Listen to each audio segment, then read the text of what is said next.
Kisah Nabi Syu'aib alaihi salam. Iblis telah bersumpah di hadapan Allah untuk menggoda umat manusia. Hasil bujuk rayu iblis berhasil mempengaruhi kaum Madian. Kaum Madian dikaruniai rejeki yang melimpah dan kecerdasan dalam berdagang. Namun sayangnya, mereka telah terjerumus dalam kesesatan. Mereka telah melupakan ajaran yang benar dan berganti menyembah Al-Aikah, sebuah pohon yang sangat besar dan berdaun lebat.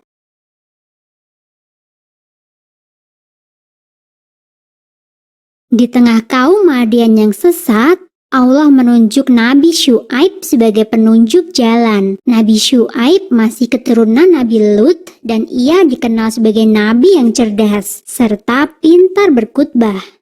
Nabi Syu'aib begitu keras menyerukan agar kaum Madian berhenti menyembah pohon Al-Aikah dan kembali menyembah Allah SWT.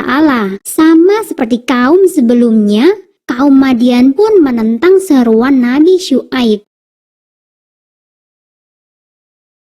Dalam berdagang, kaum Madian sering kali berbuat curang. Mereka sengaja mengurangi timbangan dan merugikan para pembeli. Karenanya, Nabi Syu'aib menyerukan agar mereka berdagang dengan jujur. Seruan Nabi Syu'aib ini semakin membuat marah kaum Madian. Para pemuka kaum Madian sudah tidak tahan lagi dengan dakwahan Nabi Syu'aib. Mereka pun berusaha mengancam Nabi Syu'aib serta para pengikutnya. Jika Nabi Syu'aib tidak menghentikan dakwahnya, maka Nabi Syu'aib akan diusir dari Madian. Sikap kaum Madian yang selalu menolak dakwah Nabi Syu'aib membuat sang nabi merasa sedih. Nabi Syu'aib kemudian berdoa dan memohon petunjuk. Allah pun memerintahkan agar Nabi Syu'aib pergi dari Madian. Setelah itu, Allah mengguncang Madian dengan gempa yang sangat dahsyat. Allah mengutus Nabi Syu'aib untuk berdakwah di Ashabul Aikah. Tempat itu tidak jauh dari Madian. Dan masyarakatnya pun sama dengan kaum Madian. Mereka menentang dengan keras dakwahan Nabi Syu'aib. Bahkan, peristiwa hancurnya kaum Madian tidak membuat mereka takut.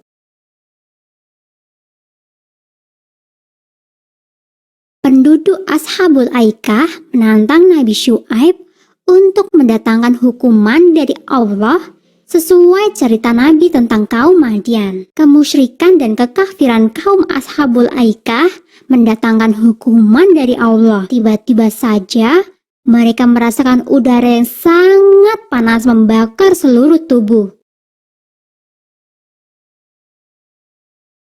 Hawa panas itu berlangsung selama 7 hari berturut-turut. Setelah itu, langit berwarna hitam pekat, menandakan hujan akan segera turun. Namun, yang turun bukanlah air, melainkan api batu bara yang menyala. Sungguh luar biasa hukuman dari Allah bagi kaum-kaum yang sesat dan tidak mau beriman.